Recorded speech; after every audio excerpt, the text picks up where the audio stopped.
Hi guys, welcome to day 23 of our 30 days of minimalism and mom life tips. Today we're doing another 5-minute decluttering project. This is your hall or linen closet, wherever you're keeping those things. So your first step is you need to take out everything, every single thing, whole jumble.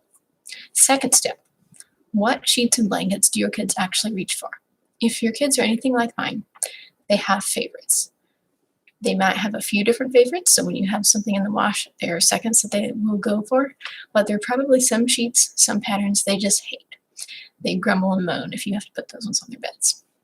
If you have enough, and if you're in America, you probably do, then why don't you donate the ones that are not their favorites? If you have enough well-loved patterns that you don't even need the ones they dislike, why are you keeping them? Let's keep the ones that your kids are excited to see on their pillowcases, excited to see on their mattresses.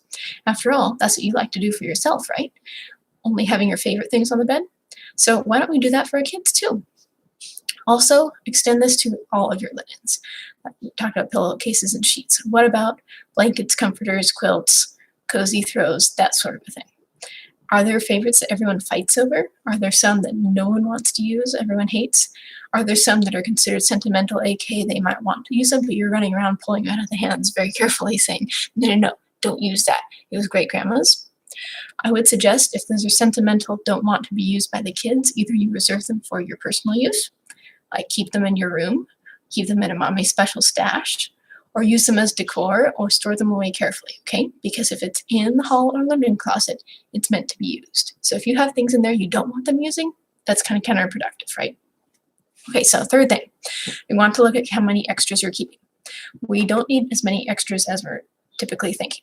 So I want you to count up how often you typically have overnight guests, how many people you host overnight, and also how many kids you have and how often they tend to get sick with like stomach bugs. Is that on, say, like bedwetting if you're doing nighttime potty training? Is that a frequent occurrence?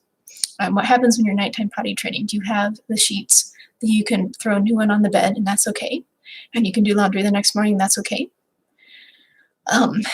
Do you tend to have kids who room share that pass the bugs to each other, so you need to at least have a second set for each person's bed, and then you can wash them all up the next day and you'll still have enough? We don't need as much as we think we do.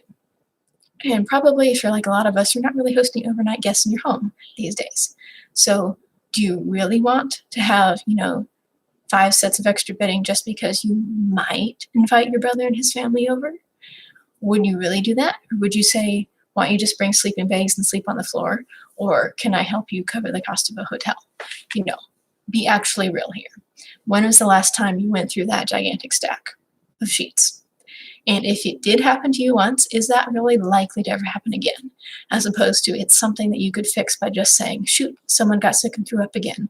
That's okay. We don't have to only do 1 load of laundry a day. We're allowed to do it again. We're allowed to do it multiple times. The point is, yay, we have extras. We have the blessing of a washing machine and a dryer.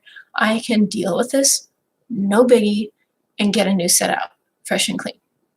Okay, so I would recommend you keep an extra set of bedding for each of your kids when they're small. So when they're in the throw up and they don't know how to reach the bathroom, and when they're in the potty training bedwetting phase, something like that.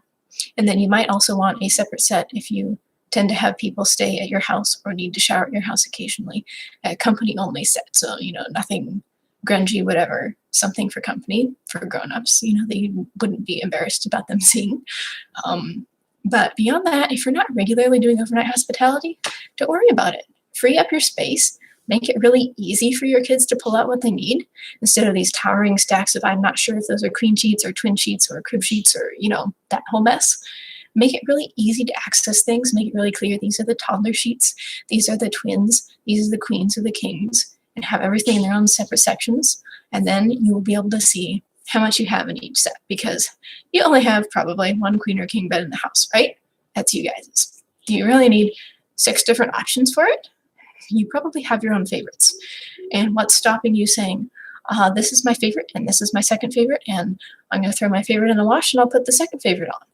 What circumstance are you really thinking you're going to need to have 2 favorites dirty at the same time that you wouldn't be doing the laundry? Because that was going to fill up your washing machine a fair amount, I mean, just game it out here. What are you afraid of? And would it be so terrible if it happened? What would you actually do? Are you going to let stinky throw up, pee-soaked stuff sit in your washing machine for 3 days just to prove that you have enough sheets that you don't have to wash anything? No way. You're going to wash it as soon as you possibly can, right? So you don't need as much as you think you do. Okay, so that is all you need to do. 3 steps. 1, you take everything out. 2, you remove all the things that no one wants to use. Leave with the favorites. And then 3, you evaluate your stock now and make sure you've got enough for each person's use, and then a little bit of backup in case of sickness, okay? Then you can go back, divide them into the different bed sizes, arrange them neatly, and you should have a much more orderly linen closet, okay? That is all for today, and I will see you tomorrow with another 5-minute decluttering project. Have a great day, guys.